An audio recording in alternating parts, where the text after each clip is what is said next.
বড় sini Piprasani dia lipornal Kishanai আমাদের বাপ দাদা থেকে শুনেছিলাম যে এই ত্রিপুরা রাজ্যে একজন রাজা ছিল।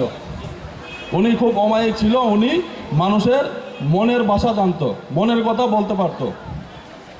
তো ওইটার উদাহরণস্বরূপ হলো ত্রিপুরা রাজ্যের যিনি রাজা ছিলেন উনি মনের কথা কিভাবে বুঝতে পারত, মানুষের আস্থা নিয়ে মানুষের আজকে দেখুন ত্রিপুরা রাজ্যের যিনি মহারাজা ছিলেন ওনাকে কেউ বলেনি, মানুষের আস্থায় মা ত্রিপুরেশ্বরী মন্দির করে দিয়েছিলেন। এখানে বিভিন্ন ধর্মের লোক বসবাস করতেন ত্রিপুরা রাজ্যে, এখন উনি আস্থায় সোজা মসজিদও করে দিয়েছিলেন। অন্যদের জন্য আপনার যারা আমাদের বুদ্ধিস্ট বাইরে আছে তাদের জন্য বুদ্ধ মন্দিরও করে দিয়েছিলেন। তো উনি ওই রকম লোক ছিলেন। এখানে আপনার উদয়পুরে যাবেন, জগন্নাথ দিঘি, মহাদেব দিঘি, আপনার অমর সাগর, মানুষের সুবিধার জন্য অনেক কিছু করে দিয়েছে উনি। তো উনি ছিলেন ত্রিপুরা রাজ্যের একজন মানে শ্রেষ্ঠ রাজা, যেটাকে বলে শ্রেষ্ঠ রাজা, বীর শ্রেষ্ঠ রাজা। তো আমি এতটুকুই বলতে চাবো যে আমরা এখানে অনশন মঞ্চে বসেছি। আসলে এটা অনশন মঞ্চ নয়, এটা হলো আমাদের আপনাদের সবার অধিকারের মঞ্চ। আমি বলবো অধিকারের মঞ্চ। আমরা পূর্বে দেখেছি আমাদের অধিকারের জন্য কথা বলতে হতো না, আমাদের রাজা আমাদের আস্থা নিয়ে আমাদের মনের ভাবটাকে বুঝতে পারত, সব কিছু করে দিত। কি না করে দিয়েছে বলুন? আমাদের বাচ্চাদের লেখাপড়া, শিক্ষা, সব কিছুর জন্য আজকে এমবিপি কলেজ পর্যন্ত আমাদের মহারাজা করে দিয়েছে। তো আমি এতটুকু বলবো যে ওই মহারাজারই রক্ত, ওই মহারাজারই বংশধর আমাদের মহারাজা। ওই চেতনা, ওই ভালোবাসা আমাদের মহারাজাদের মধ্যে, ওই মানুষের জন্য করার যে আপনার একটা অঙ্গীকার, ওইটা হয়তো ওইখান থেকেই আসছে, যে জন্য আমাদের ভূভাগরা আজ ত্রিপুরা রাজ্যে এত বিখ্যাত, মানুষ এত ভালোবাসে। উনি ধর্ম বর্ণ নির্বিশেষে সবার জন্য কথা বলে, সবার অধিকারকে নিয়ে কথা বলে। তো আমরা ভূভাগরাকে ভালোবাসি। আমরা ভূভাগরার স্বাস্থ্যের জন্য, উনি একটু অসুস্থ, আমরা সবাই দোয়া করি। আমি নিজেও মসজিদে ভূভাগরার জন্য দোয়া পড়াই। উনি আমাদের রাজা, উনি আমাদের, আমরা খুব ভালোবাসি ওনাকে। আর আজকে সকালবেলা পত্রিকা পড়তে গিয়ে আমি একটা জিনিস লক্ষ্য করলাম, যে বলল, একটা পেপারে লিখলো যে 16 বছর কি ইরাম শর্মিলা চানু, উনি নাকি 16 বছর অনশন করেছেন। তো পত্রিকাতে একটা জিনিস লিখতে ভুলে গেছে, উনি 16 বছর অনশন করেছেন, কিন্তু ইতিহাসে এই প্রথম যে কোনো অনশনে এত জনগণের সম্ভার হয়েছে, ওইটা লিখতে পত্রিকা ভুলে গেছে। ওই অনশন আপনার 1 ঘন্টা কিভাবে চলবে? আর 1 ঘন্টা চললে তো ত্রিপুরা রাজ্য ব্লক হয়ে যেত, মানুষের মাঝে মানুষের অধিকারের জন্য বেরিয়ে পড়তো। তো আমি বলবো যে আমাদের সংগ্রাম চলবে, সামনেও চলবে। আর অধিকার নিয়ে আমি দুটা কথা বলবো। আপনি দেখুন আজকে सोशल मीडिया में अगर आप पहले खोलेंगे तो देखेंगे हमारा प्रधानमंत्री से लेके हमारा त्रिपुरा का CM doctor professor Manik Shah ji का भी एक ही आवाज़ रहता है, सबका साथ सबका विकास। तो अगर सबका साथ सबका विकास रहता है तो हमारा महाराज भी तो वही बात बोल रहा है ना, आप सबका साथ सबका विकास कीजिए।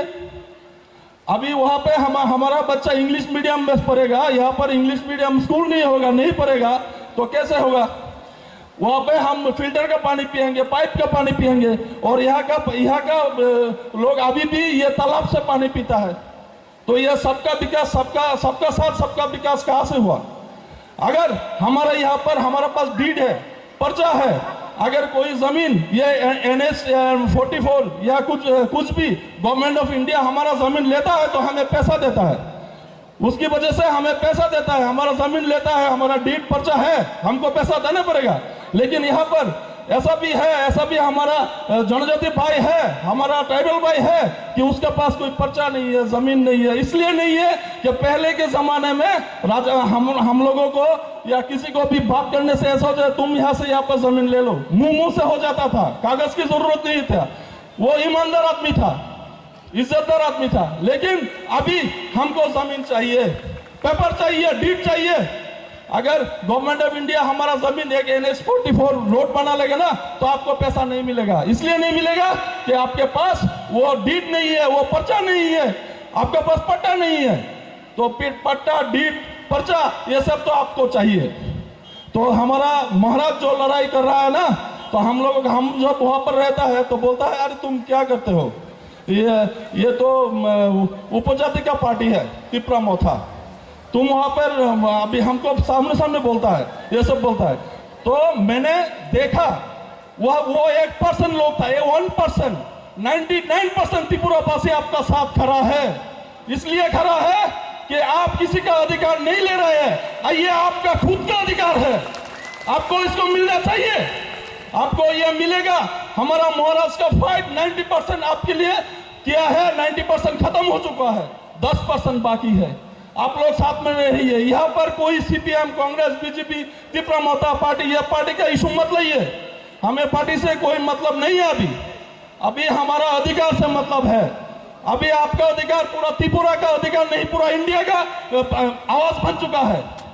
तो इसीलिए मैं आप सबको बोलना चाहता हूं, आप एकजुट रहिए, अपने आप में भाग मत कीजिए कि आप इस पार्टी का है, आप इसका पार्टी का है, आप इस पार्टी का है, आप कोई पार्टी का नहीं है, आप त्रिपुरावासी है, हमारा भाई है। आपका लड़ाई हम लोग भी लड़ेंगे, आपका साथ में हम लोग भी रहेंगे। ये TCM नहीं, ये त्रिपुरा मोथा नहीं, ये पूरा त्रिपुरा, पूरा इंडिया रहेगा आपके साथ में, कि आपका अधिकार सही अधिकार है। अभी 70 साल से आप लोगों को कुछ नहीं मिला है, क्या मिला है आप बोलिए? तालाब का पानी अभी भी पीना पड़ता है, बिजली नहीं है, झुमघर में सोना पड़ता है। अभी भी आप जाइए, मैं जाता हूँ, बहुत जगह में जाता हूँ, जाके देखता हूँ कि हालत बहुत बुरा है, लेकिन हमारे लिए आवाज उठाने वाला कोई नहीं है। और हमारा राजा के पास भी तो इतना पावर नहीं है, अभी तो राजतंत्र चला गया। हमारा राजा के पास, अगर आज राजा त्रिपुरा का राजा फिर से हमारा महाराज होता ना, तो ये बोलने की जरूरत नहीं, वो जो आस्था है ना दिल का, दिल से हो जाता, यहां से हो जाता, आपके लिए कर देता। लेकिन हमारा महाराज जो कर रहा है, हम लोग नहीं, पूरा इंडिया देख रहा है। हमारा महाराज ये त्रिपुरावासी के साथ, कल भी ये राज परिवार खड़ा था, ये त्रिपुरावासी के साथ आज भी खड़ा है। तो हम महाराज को पहले अपने महाराज को शुक्रिया बोलना चाहते हैं कि हम लोगों को, हम त्रिपुरावासी को महाराज इतना प्यार करते हैं। I love you भूभागराज।